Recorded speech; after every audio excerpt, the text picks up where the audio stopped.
ज्ञानाञ्जनशलाकया चक्षुरुन्मीलितं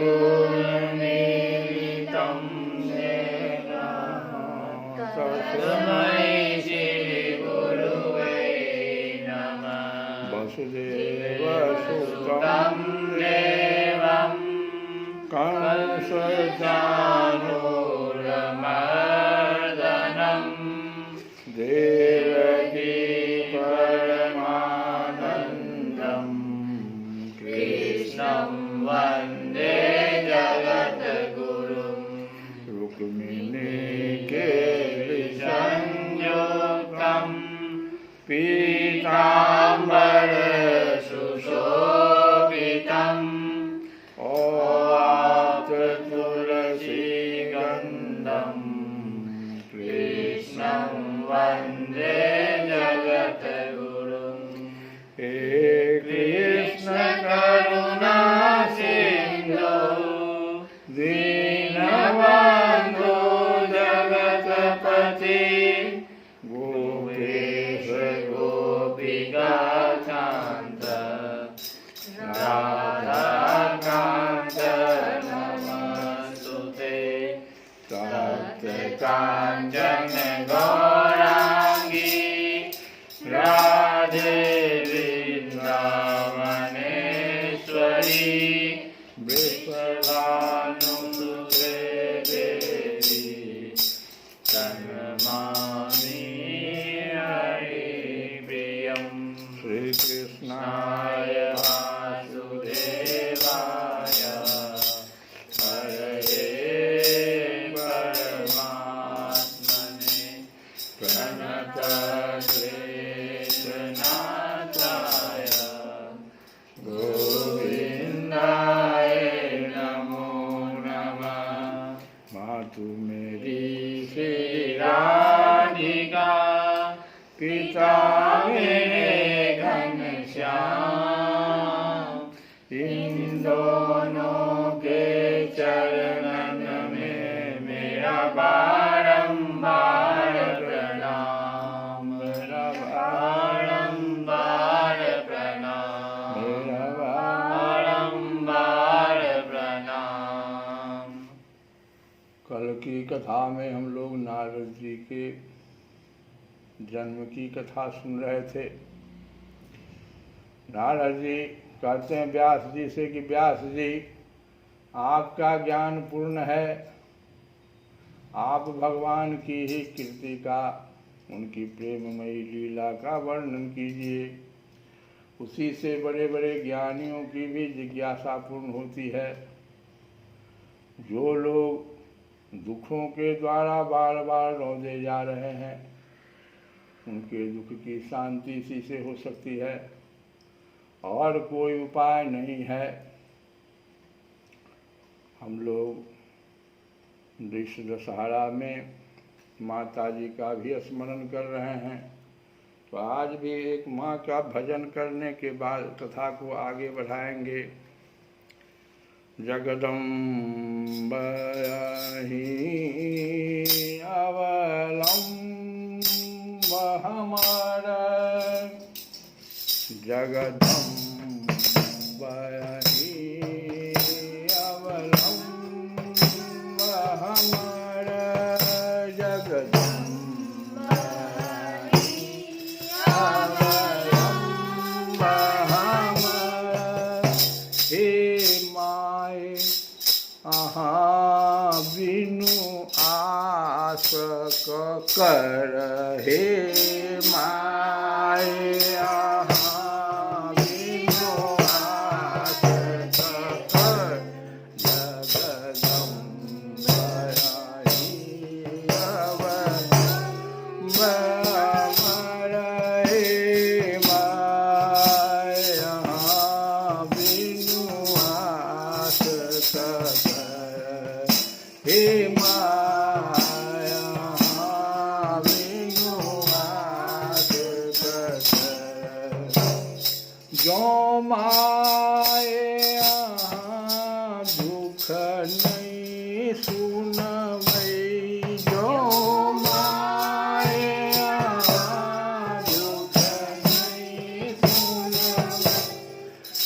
जो मायान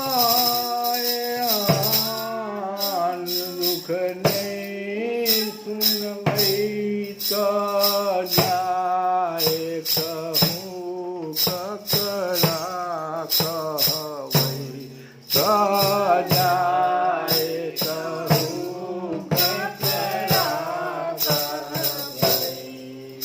देखो हम पड़लों बीच भंवर देखो हम पड़लों बीच भंवर हे माए हाँ बिनु आस के कर हे माए हाँ बिनु आस के कर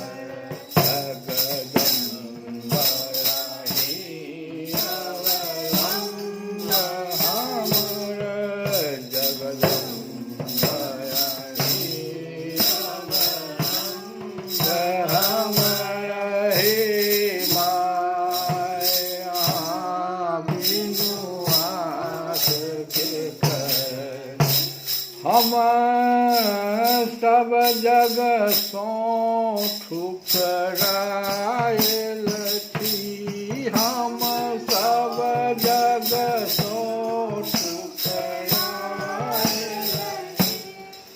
माहिक शरण में आयल थी माहिक शरण में आयल हम सब जग सो ठुकरायल थी माहिक शरण में आयल करु माप जननी अपराध हमर करु माप जननी अपराध हमर हे माय बिनु हरे आस के कर जगदम्ब हरि अवलंब हमर जगदम्ब हरि अवलंब हमर हे माय यहाँ बिनु आस के कर हे माय यहाँ बिनु आस के कर हे माय यहाँ बिनु आस के कर। तो इस प्रकार से माता जी का भजन करने के बाद कथा को आगे बढ़ाते हुए नारद जी के पूर्व चरित्र का शेष भाग सुनेंगे हम लोग। श्री सूत जी कहते हैं, शौनक जी, देवर्षि नारद के जन्म और साधना की बात सुनकर सत्यवती नंदन भगवान श्री व्यास जी ने उनसे फिर यह प्रश्न किया।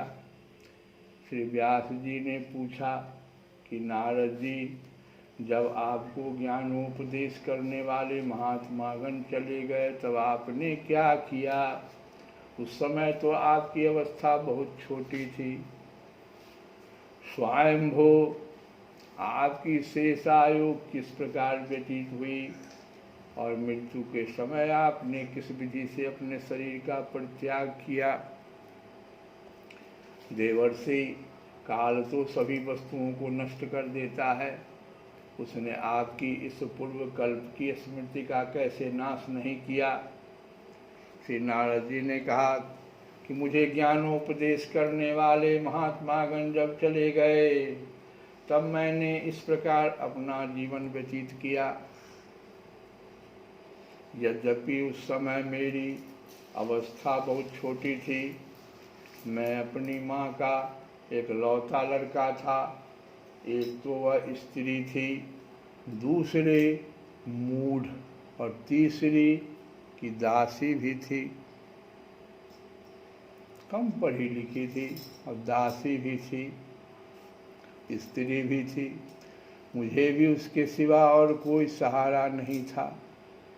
उसने अपने को मेरे स्नेह पास से जकड़ रखा था। वह मेरे योगक्षेम की चिंता तो बहुत करती थी, परंतु पराधीन होने के कारण कुछ कर नहीं पाती थी। जैसे कठपुतली नचाने वाले की इच्छा के अनुसार ही नाचती है, वैसे ही यह सारा संसार ईश्वर के अधीन है। मैं भी अपनी माँ के स्नेह बंधन में बंधकर उस ब्राह्मण बस्ती में ही रहा। मेरी अवस्था केवल 5 वर्ष की थी। मुझे दिशा, देश और काल के संबंध में कुछ भी ज्ञान नहीं था। एक दिन की बात है, मेरी माँ गौ दूहने के लिए रात के समय घर से बाहर निकली। रास्ते में उसके पैर से सांप छू गया। उसने उस बेचारी को डस लिया। उस सांप का क्या दोष, काल की ऐसी ही प्रेरणा थी। मैंने समझा, भक्तों का मंगल चाहने वाले भगवान का यह भी एक अनुग्रह ही है। इसके बाद मैं उत्तर दिशा की ओर चल पड़ा। उस ओर मार्ग में मुझे अनेकों घने धन धान्य से संपन्न देश, नगर, गांव, अहीरों की चलती फिरती बस्तियां, खाने, खेरे, नदी और पर्वतों के तटवर्ती पड़ाव, वाटिकाएं, वन, उपवन और रंग बिरंगी धातुओं से युक्त विचित्र पर्वत दिखाई पड़े। कहीं कहीं जंगली वृक्ष थे जिनकी बड़ी बड़ी शाखाएं हाथियों ने तोड़ डाली थी। शीतल जल से भरे हुए जलाशय थे जिनमें देवताओं के काम में आने वाले कमल थे। उन पर पक्षी तरह तरह की बोली बोल रहे थे और भौरे मंडरा रहे थे। यह सब देखता हुआ मैं आगे बढ़ा। मैं अकेला ही था। इतना लंबा मार्ग तय करने पर मैंने एक घोर गहन जंगल देखा। उसमें नरकट, बांस, सेंठा, कूस, कीचक आदि खड़े थे। उसकी लंबाई चौड़ाई भी बहुत थी और वह सांप, उल्लू, सियार आदि भयंकर जीवों का घर हो रहा था। देखने में बड़ा भयावना लगता था। चलते चलते मेरा शरीर और इंद्रियां शिथिल हो गई। मुझे बड़ी जोर की प्यास लगी। भूखा तो था ही। वहाँ एक नदी मिली। उसके कुंड में मैंने स्नान, जलपान और आचमन किया। इससे मेरी थकावट मिट गई। उस विजन वन में एक पीपल के नीचे आसन लगाकर मैं बैठ गया। उन महात्माओं ने जैसा मैंने सुना था, हृदय में रहने वाले परमात्मा के उसी स्वरूप का मैं मन ही मन ध्यान करने लगा।